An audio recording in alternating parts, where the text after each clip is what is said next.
Mga tita, mga katsulalat. Oh girl, just wanna have fun. What's that? Huh?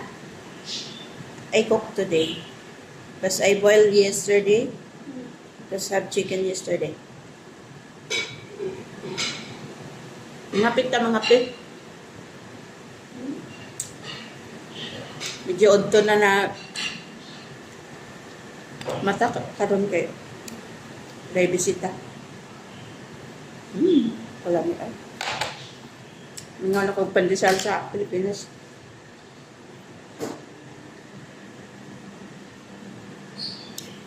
Thank you for watching, guys. I love you all.